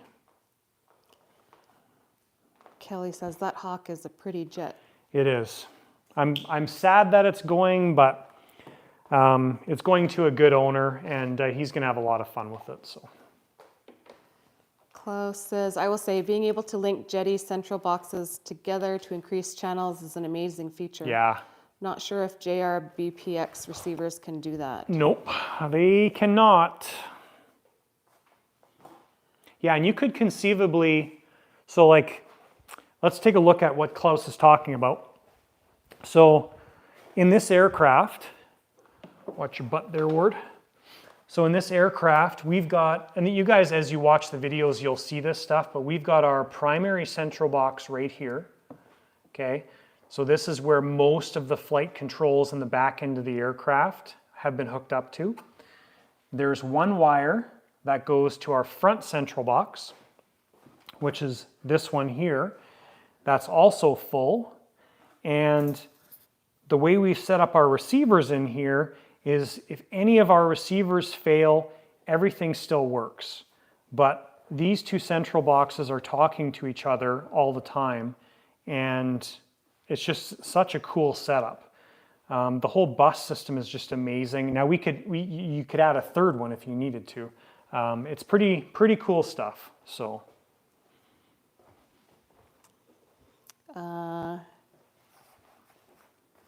Gromit is Kyle. Yeah. I think the DS16 will be good for the 339 and BDX. Yes. But the EA6B Prowler is a different story. Yeah, as soon as you get into the scale stuff with scale functions, the programming becomes a bit of an issue. And yeah, you'll like to have the 24 for sure. Brian says, when I got my F-16 Skymaster, it was a rat's nest of wire.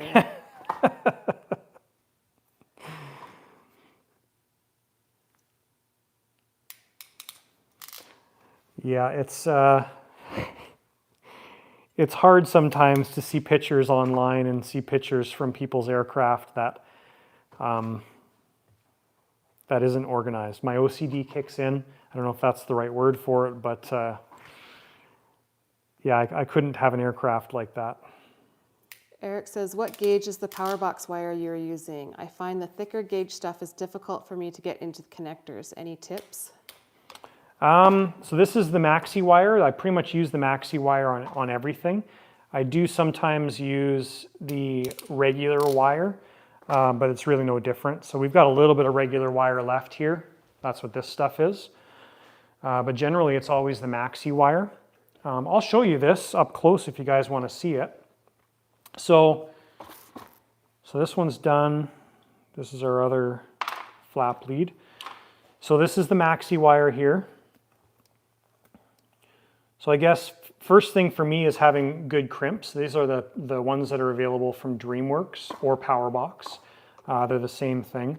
And then also having good wire cutters, so the Klein Tool ones.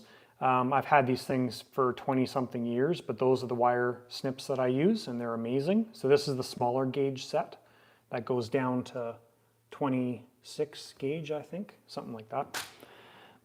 So anyways, I cut the first one, the white wire on number 1. I call it number 1, slot number 1. And then the other 2 get cut on slot number 2. And I'm only cutting like 2 to 3 mils off is what I cut. You can see there. What about for those Americans who don't understand mil? They have to understand mil. So then I give them a twist. This is just my normal process. Okay, so I twist them to make them nice and tight. So these are ready now to crimp. Now the way I use my wire crimps partly is because of my hand. So for me, it's to work around my disability, but I find it's easier for me to do it this way anyway. So for you, it's probably weird, but for me, it's just the way I work when I do this. So, so I'm going to take my crimp, and I'm always using the outside one, which is labeled as 24 to 30. Okay, so 2 clicks, and it's going in, my connector's going in this side. Okay, so there's, I don't know if this is going to show up, but there's like a deep and a shallow cut. Your wire grabber portion is going on the deep cut because it's less of a grab than the shallow cut, which is grabbing the wires. So that's as far as I go with that. So we're very wide open. So then I'm doing this, 1, 2 clicks. I take this, I put it down, I get my wire, and then now I'm switching hands, and I'm just going in there, coming through, and I can see it in the wire crimp portion right there. I don't know if you guys can see that. Is it coming through on the camera? Right there? Barely, but yeah, it's coming up on the screen. Yeah, there we go. So right there, and crimp till it's closed. And that's it. So here's it normal time of me doing it. So I'll just crimp this whole connector if Katie keeps the camera there. So for me, I'm switching hands because this is just the way I do it.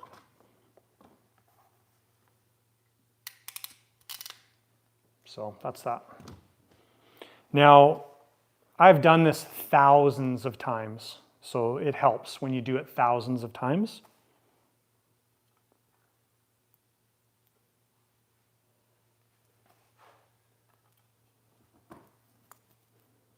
And then we just pop it in.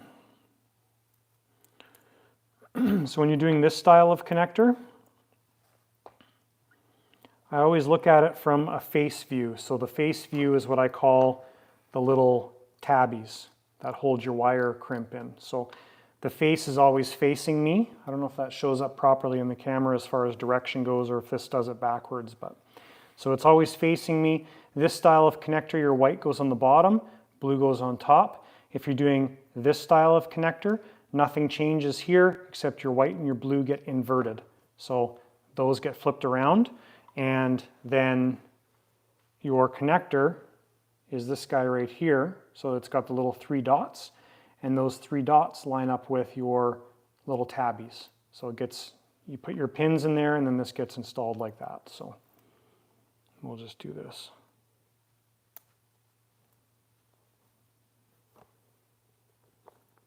Whoa.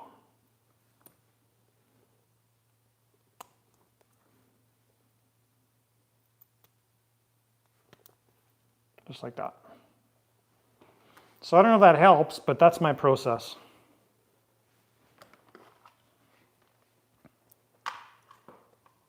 Brian wants to know, where do you get your onboard air pumps?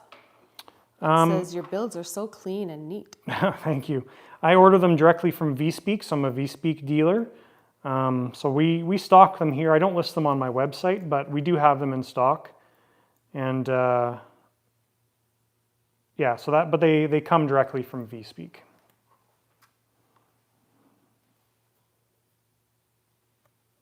And thank you for your compliment, by the way.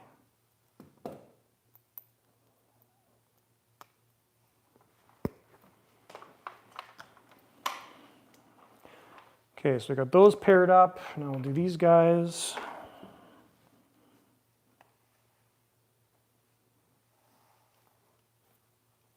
So these are a little bit too long, Ward. Okay. Still good, but a little too long.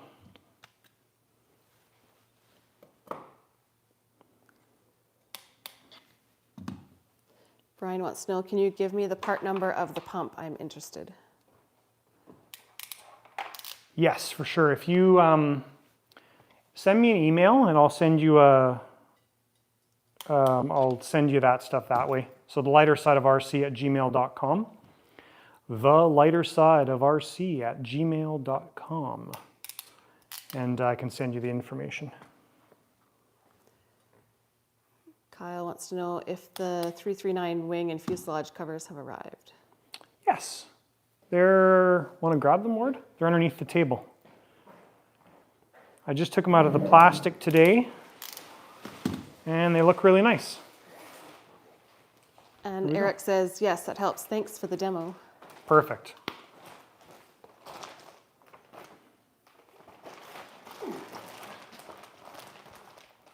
So yeah, very nice. They look awesome and heavy duty. Perfection. Revic perfection. Don't want to take them out of the bag yet.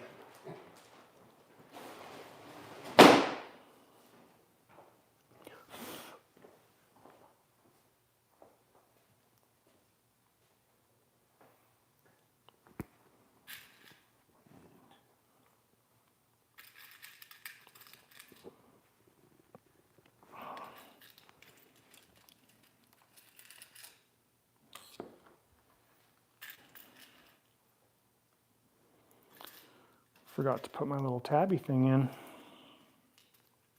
Oops. Trusty to the rescue.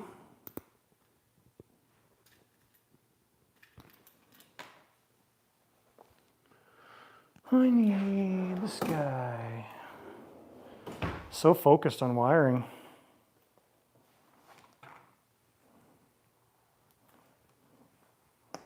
There we go. Perfect.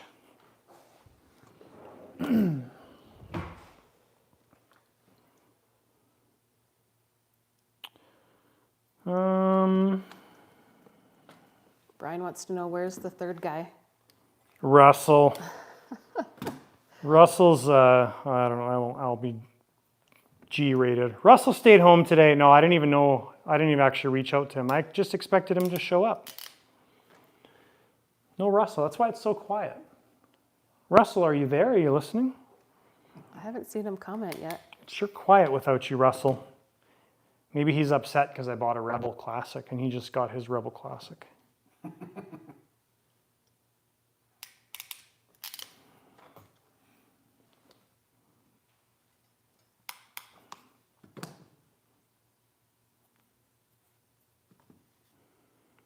So many crimps. Brian says, I wish I could show up too. You can. Just hop on a plane. Saturday night, 7 p.m.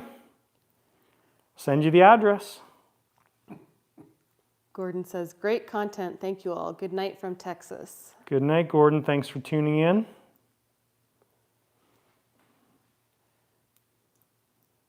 Klaus says, did Russell get his SW220 fixed? Maybe it was a 240. Yeah, it was a 240. So after the crash, what did he do? No, I don't think he sent it back yet.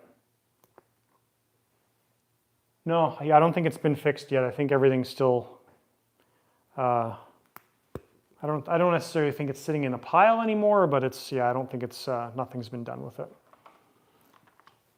Kelly says, was going to let you know on the T-33 flap half rib details, you should print those parts on your 3D printer. Anything you can do pre-assemble on that side of the flaps will save lots of sanding. So are you talking about, where's my pile?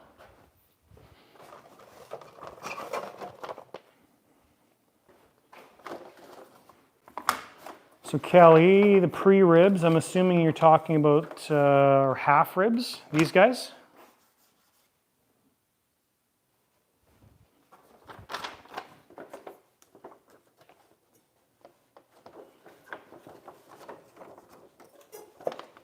And Eric says, do you use servo wire for lights as well or different wire?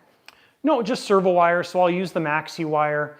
If I had a long run to do, I'll use the aviation wire, which is this stuff here. It's a little bit thicker gauge than the power box wire, so it is heavier. So like in the SU, our main lead from both central boxes talking to each other is done in this stuff. This is also fireproof as well too, so you can just hold a lighter to it and nothing happens to it. So, but yeah, just for lights, the power box wire is totally sufficient. Just remove the white. If you need to, yeah. Nick says, wow, over 50 on here, sweet. Oh, cool. Crazy. And Kelly says yes. Yeah, perfect. Yeah, if I can design it out, I'll just totally 3D print them. That makes a lot of sense for sure. Or once you use your wood, just make it out of wood. But if you can 3D print them, they're going to be stronger. Yeah, or it'll be lighter on the wood. I'm not worried about 10 grams, Okay. but thank you. Yeah. Keith says, another awesome segment. Keep up the good work. See ya. Thank you. Take care. See ya. Time are we? Oh, we're getting down to the end. If you guys have questions, ask away. We got about 10-ish minutes left.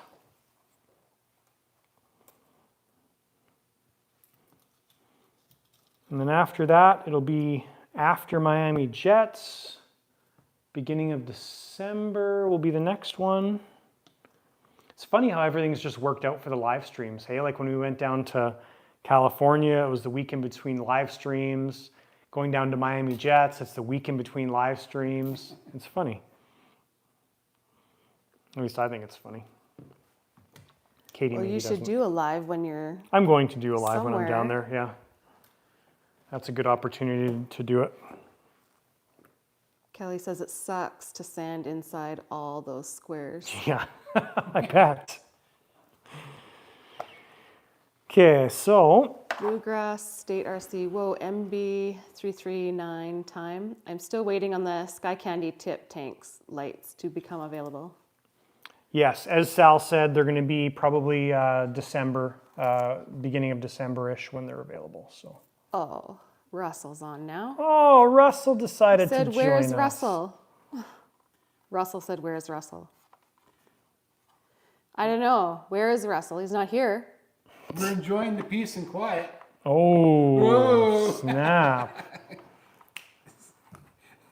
Fred says, just came in a few minutes ago. What model are you working on tonight? Fred from Portland, Oregon. Hey, Fred. So this is the Hangar 9 339. We just started it today. It's going to be probably a pretty quick process to put it together, but it's sitting over there. So, but yeah, it's the Hangar 9 339. No build videos yet on it because we just started it, obviously. Okay, I'm just trying to make sure I get the right one. Just give me Brian a says, second. 3D printing is awesome. I made some LED holders for the landing gear on the F9 Panther. Nice. Just hold on a sec. Don't pull anymore. I'm just trying to find which one. Klaus said, shots fired. Brian's like, oh, burn. Russell was picking up a Christmas tree. Oh, right. Too good to hang out for the live, eh? Got to do that family Christmas stuff. Kelly says, ouch, no love, Russell. We're pining for you. Klaus says, Christmas tree, it's not even December 1st yet. We put ours up finally. Usually we wait till well, we've kind of been waiting till after my oldest daughter's birthday, but because it's December 5th. But this year we did it, what, last weekend? Last weekend, Yeah. yeah. Because it takes 5 minutes. Now. Yeah, It's like all pretty quick. Kids in just 3 throw the pieces. decorations on, easy peasy. We used to have one of those trees where you had to put every single branch on Just on. and fluff it all out. It was awful. So that's a bit of a weird wire running. I don't necessarily like that. Kind of thick one under the. Well, it's kind of weird that it goes through the aileron surface, or the flap surface. That doesn't make any sense. Yeah, I totally want to change that. That's dumb. Why would they do that? Totally stupid. Okay, we'll just pull it all the way through and then we'll redo it from the other side. Bluegrass says, I've got a few pics of the progress he's made on the lights. Super nice lenses. Do you have any Yeah. issues with the flap hinge alignment? Flap hinge alignment, no. We just did the hinge pins today. Okay, don't pull too much. Just leave it just like that. Is good. One of the flaps, if we ran it tight into the root of the wing, the pins were kind of offset funny a little bit. But we just balanced out the spacing and it was good. So. Greg says, I assume you're purchasing servos from the US. Seems stock this side of the border is really poor, at least lately. Yeah, I keep quite a few servos in stock here at the shop. So we've got them listed on our website. So we order from MKS USA. That's our main supplier. But like here's my MKS box as an example. So, you know, at a normal time, we've got like 10 to 15 9930s in stock, some 1220s, 747s, 599s, whole bunch of servo arms. But I mainly stock that stuff for shop use. Like I don't know, I don't get a lot of benefit, or having a store, an online store I don't really find a lot of value in it basically. So trying to say that nicely. Russell said he bought a fresh Fraser for 8 foot for $180. Why don't you just get a fake tree? Yeah, no kidding. You can even get the lights on it. Yeah, ours, I'm pretty happy with our new one that we got a couple of years ago. It's pretty handy just to be able to like go poof and it's done. Kelly says, Canadian exchange, Klaus, it counts as December. Yeah. Brian says, are you going to broadcast December 23rd? If that's the way the timing works out, yeah, probably. Nick says, bloody good content tonight. Covered a lot. Thanks, Nick. Bluegrass says, both of the MB339s I'm assembling, I had to keep the flaps spaced away from the wing root. Yeah, ours were pretty even. Like there wasn't, they weren't matching. So one was a little bit different than the other one, but overall it was good. Didn't have any issues with it. Yeah, two were already did. Remove that? Klaus said, fake trees are $400. I used to sell them at Home Depot. Oh, I see, okay. Yeah, but you can get it on sale for like 50% off, and then you don't have to keep buying one every year. And then you can get those smelly things to hang on the tree so it smells like it's fresh. Klaus is probably a real tree fan too. Probably. From Montana, he just goes in his backyard and cuts one down. People would say the same thing about us. That's better. Yeah, I think so. Still not happy with that. He said, yes, he is. Exactly. Yeah, I was gonna say that, weren't you? I thought that's what you were gonna go with that. Before. And Russell says, real trees rule.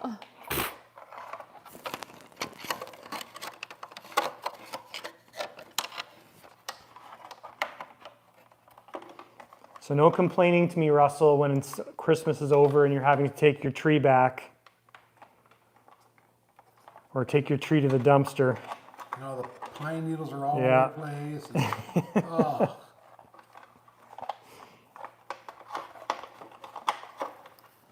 Greg says probably should have that December 23rd thing with Katie's first.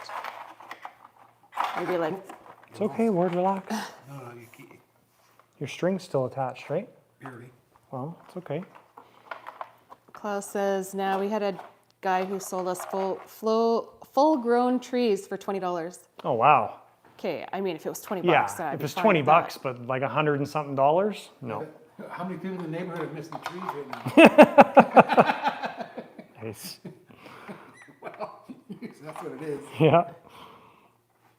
Oh, Greg says discussed. Should have discussed December 23rd with me first. Oh, I don't care. Katie doesn't I don't- care. Whatever. I already know she doesn't care, so. Oh, wait, Russell's throwing you under the bus here. Me? Did Jonathan tell you what's coming in 4 months? The Rebel? I don't know, 4 months. It's not coming in 4 months. It's coming in like 4 days. Oh, then what's coming in 4 months? I don't know. Russell, what's coming in 4 months? Because I don't even know.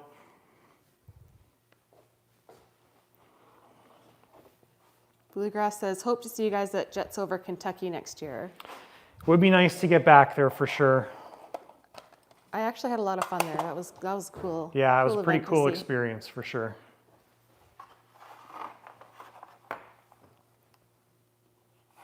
Russell says the Rebel. Oh, she knows about I that know already about the too. Rebel. Yeah, geez.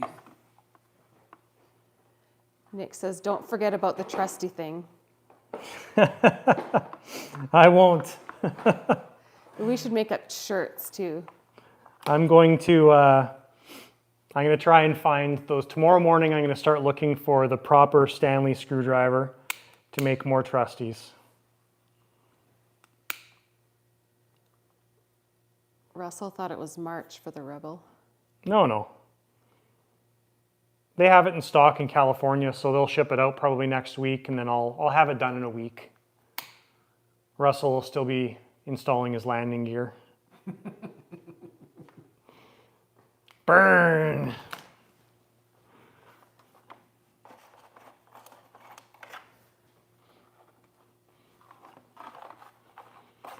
All right. Aileron servo? When is Jets Over Kentucky next year? I don't know. I think it was in July, wasn't it? I can't remember. June? May? Somebody will answer. No, it was in July. Because there was an event going on here and I decided to go to Kentucky that year. So, yeah, it was sometime in July, I think. So, The Stampede? Typically July, yeah, typically July. the weekend after the 4th of July. There you go. Perfect. Russell said, no, the gear is done. Oh, so I'll have mine done and you'll just be installing your servos. Bluegrass says, I'm fortunate enough to live 5 minutes from the airport that hosts. Oh, nice. Yes, that is very fortunate. It's Says, I promise not to photobomb you on the recovery ATV next year.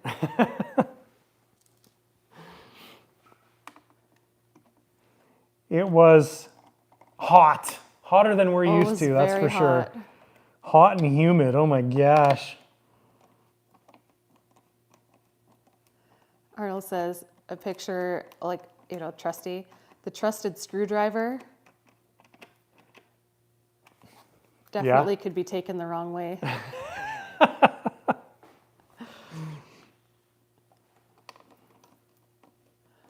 Rebel says, that's quick to get the Rebel, and the garage is getting cold, so slow progress. Oh yeah. He said, yeah. I told you, get a heater, man, you know. You have to tell everybody to email Actually, I even offered for you to bring the Rebel here. This is for Russell. I even offered for you to bring the Rebel here and you could build it here in my nice warm shop. And I may have even done stuff for you if you asked. But that's okay. Nick says, it'll be getting the wording right on Trusty shirts. We'll Yeah. have to work on that. Klaus says, southern heat and humidity, it'll kill ya. Oh yeah, it was hot, hot, hot. Couldn't take that stuff. It was hot in the shade. Yeah. Kelly says, Montana Jets, probably June, week of 17th or 24th. Or both. Or both. A 2-weekend event. Bluegrass says, I'll have a nice canopy ready for you. Sweet. With air conditioning? With outdoor air conditioning. Russell says, true, I might take you up on that. Brian says, get a heater or convert the living room into a hobby room.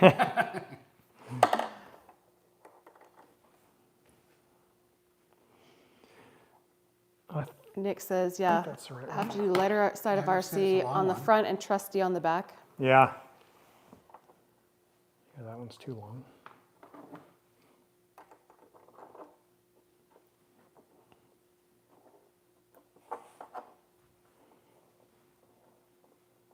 So doing this over again, I probably would have put the control horns, the rods on the ball joints before we put those together and glued them in the wing.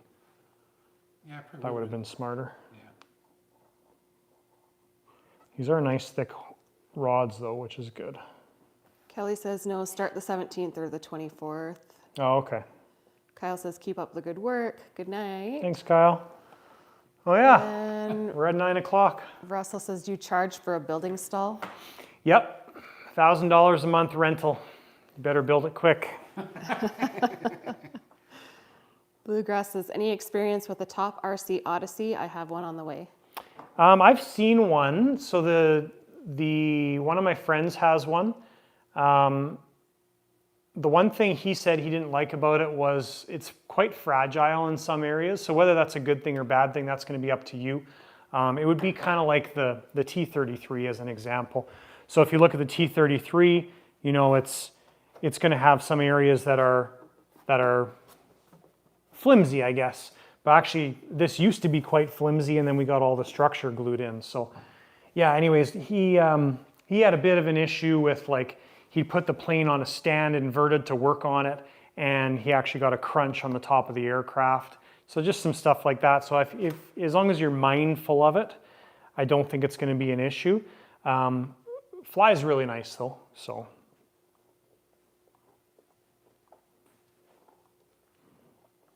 So that's everything, guys. It's 9 o'clock, 2 hours zipped by like that. Thank you so much for tuning in to our live stream. We got a whole bunch of cool things on the go like we talked about. So we got our lighter side of RC After Dark, which you're watching, the lighter side. We've got, what else? Channel membership, we talked about that at the very beginning. We've got our podcast channel coming up with Anthony. So that is the RC Air Experience on YouTube. If you look up RC Air Experience, that's where you'll find it. We also started a Facebook channel as well, or page, what's it called, page? Page, yeah. Yeah, that's it. So thanks guys for tuning in. We'll see you in 2 weeks. Headed to Miami Jets in about a week. Fun, quick trip, but we'll talk about that on our next live stream in 2 weeks from today. So catch you on that one.